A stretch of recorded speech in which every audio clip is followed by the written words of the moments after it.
Hi, thanks, Eleni. That was a really nice and generous introduction. And I want to thank you personally for your leadership in this organization and also for holding the mantle for the research at the Institute of Noetic Sciences. And I am very appreciative of that. So I'm going to talk a little bit about my career. And I want to thank the Parapsychological Association for giving me this opportunity and this award. And I want to talk about what has been a very dynamic, rich, and interesting profession. And it's not over yet. So I will begin by saying that I am intending to provide a presentation that is much more, I would say, inspirational or intuitive, more than it is chronological. So that is where we will start with this kind of impressionistic view of a career in parapsychology. And I want to begin by saying that I feel I've been pulled by a golden thread. And I think that it's something that has been very much a part of my soul and my development and my unfolding and my opening into who I am. And so in that process, there is this kind of telos, this sense of an intentional actualization of potential or inherent purpose. And this is something the great philosopher Aristotle talked about. And we can think about, how does the little acorn become a mighty oak tree? And how did this kid from Detroit, emerge into this beautiful career in a very renegade field? So I am grateful. And I also want to acknowledge the various sanctuaries that have served me and have allowed me a place and a space for freedom of inquiry, for support for the research that I was building over a period of decades. And I am honored and privileged to have been treated with the kind of sacred moment that allows people to actualize in their biggest human potentials. And this is a little poem by Mary Oliver, which describes this experience. And in that sacred moment, we are visited by a peace, a joy, a thirst, a longing to travel deeper, wanting to be deeper, a sense of being held tenderly, dearly, yet offered freedom and invited to live intentionally our one wild and precious life. Time is suspended, the spirit stirs, and somewhere from deep within, we hear welcome. And I am grateful to say that I've heard that welcoming, and I have felt this thread merging into a supportive net that has sustained me and given me safe landing in various phases of my life and my career. So it hasn't all been simple and easy, but it has been very rewarding and in some ways charmed, I would say. So my journey really started when I grew up in Detroit. Felt like a disempowered teenager, wanted to do something, the things I did were probably not the most evolved. But I discovered the work of Thomas Kuhn, The Structure of Scientific Revolutions, which said we live in a paradigm. And so what I was experiencing as this rebellious kid in Detroit wasn't fixed or absolute. And there was this possibility that, I could be something more and I could be part of a paradigm shift.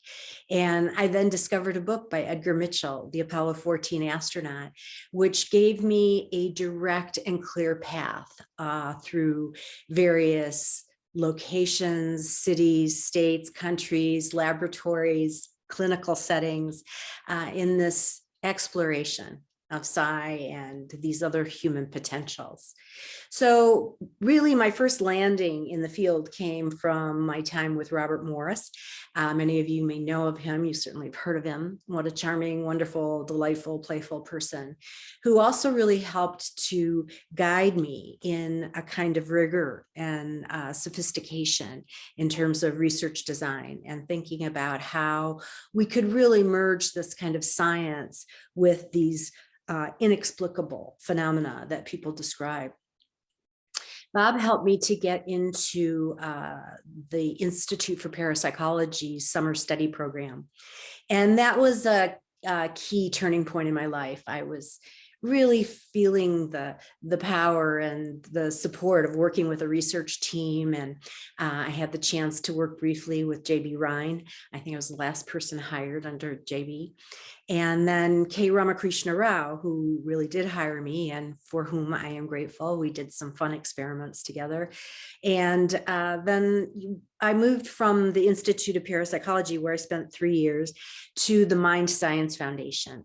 And again, this golden thread was pulling me and inviting me. And William Broad was a brilliant mentor and powerful friend, ally. He would always tell me before a talk, smooth as silk. It helped me to get over my jitters. Loved him. Then Helmut Schmidt, also an important person in my career, my life, and beautiful, delightful, brilliant human being. Chuck Honorton, his work at the Psychophysical Research Laboratory, I think I was privileged to publish the last study from that lab in the Ganzfeld, and I'll talk about that a little more later. Dean Radin has been an ally for decades. We kind of grew up in this field together, and it's been an honor and a delight. Richard Wiseman, he has been a great friend, and I'll talk a little bit more about our collaborations. Ed May, Stephen LaBerge, Stefan Schmidt, all beautiful, powerful people who have informed my career and my life. My beloved friend, Elizabeth Targ, who together we, designed protocols and planned weddings. And mine was ill-fated, but hers was short-lived, sadly. And then the threads continue, and I found my way to Science Applications International Corporation, then to Stanford University. I held the Thomas Welton Stanford Psychical Research Chair, which was really amazing. I had Ray Hyman and Daryl Bem writing me letters of recommendation. And I think, the review committee thought, well, if she can get those two perspectives together, maybe we should bring her in. And they did. And it was really extraordinary experience. I went from there to the Institute of Noetic Sciences, where I spent 25 years and went through various phases in my responsibilities, met many, many extraordinary people. I had an opportunity to fund research programs and to help nourish and do field formation around some of these kind of renegade topics related to psi and subtle energies, biofields. I was actually recruited by Wink Franklin. Willis Harmon was the president at the time. Claire Russell was one of those guiding lights who really helped to expand my research into educational programs and invited me to think about the practical applications of what we were doing. My friend Deepak Chopra, we worked together. We've been friends for 3-4 decades and have done various research projects and also co-produced a feature documentary called Death Makes Life Possible. Garrett Yount helped me to expand my scope into biofields and subtle energies. Daryl Bem was a firm ally in the last series of experiments that Arno DeLorme and I conducted. Cassandra Veaton, friend, ally. We've done many research projects together and have many a tale to tell, I'm sure. And most recently, Dorte Lucci, and she's working with me in the Psychomantium. So in all of this, I feel like it's been this brilliant array of jewels and precious gems. And I have created and nurtured these friendships with people from all these various perspectives and many, many more, that feels like I'm filled with treasure. The actual gems along the thread as I moved through began with remote viewing. Well, I started doing that with Bob Morris, and then with my work at the Institute for Parapsychology. My work with Chuck Honorton on the Gansfeld, we worked with gifted and talented students from the Juilliard School of the Performing Arts, and had the chance to do a pretty extraordinary study where, you know, in a typical Gansfeld experiment, you have a 1 in 4 probability of a hit. So you expect 25% on the basis of chance. We found 50% with this population. And in particular, the classically trained musicians produced a 75% hit rate. So that was, you know, a wonderful and very charming experiment to be involved with. The D-Mills is probably the thing I've, you know, gotten the most mileage out of. Oh no, that's not what I meant to say. Anyway, it has been an extraordinary journey working with William Broad and then many others to design a protocol in which we could take these claims made by healers about, you know, the potential to use their consciousness or their intention to affect the physiology of another person. And so we created a research protocol by which you could do this in the lab with human populations. And we would invite pairs of people to come in separate rooms, monitoring the physiology of one person initially. Eventually, we started monitoring both people. And then we would look at a series of research questions across 14 formal experiments. And that was really the bounty that came from my time at Mind Science Foundation, is developing a very rigorous protocol with an esteemed mentor, and in a way that allowed us to create something that has now been replicated by researchers all over the world and in various laboratories, subjected to several meta-analyses by Stefan Schmidt, and you know, seeing very strong proof of principle that there is some way in which our consciousness can be harnessed in order to promote a positive outcome for another person. My work with Richard Wiseman, we ended up publishing after 10 years in the British Psychological Society Journal, and we're able to show that people coming from diverse perspectives, skeptics, proponents, can work together in very fruitful ways and produce very interesting and original research. I also was able to harness some of my work on healing. I got a PhD in anthropology and focused on healing practices. And so the D-Mills was a natural extension of that, but it also led me to look at an integral model of healing and to think about how we might promote a more humanistic and humanitarian healthcare system.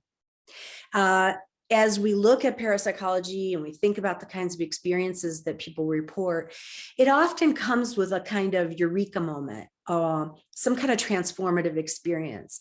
And so we began my work with Cassandra Veaton, Tina Amarick, a number of other people, to look at what are the catalysts of transformation, what are the principles that lead us on an exploration, what are the ways in which we can engage practices in these transformative experiences, how do we move from our own me into a broader sense of we, and ultimately how do we take these ideas of transformation into the dominant institutions of our culture, whether it's science or healthcare or the process of aging, the various ways in which we can think of education and business, community, all of that.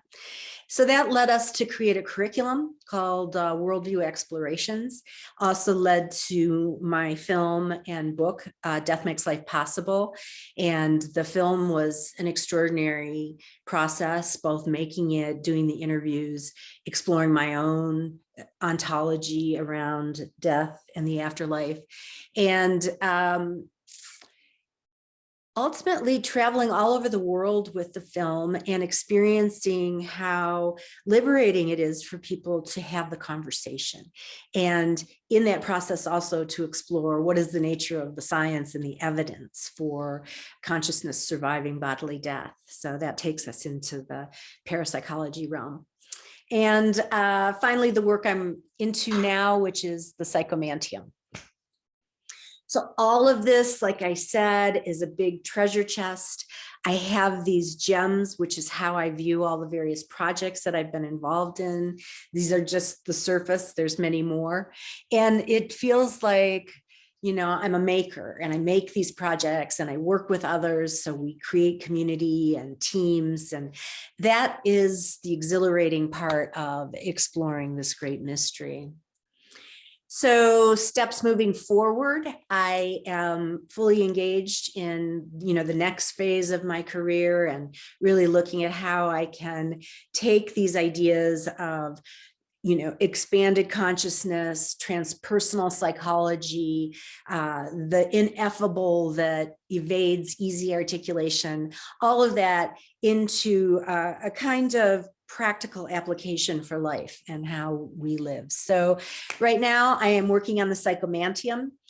We had a grant from the Be All Foundation. Thank you very much to the Be All Foundation for continuous support. Really appreciate it.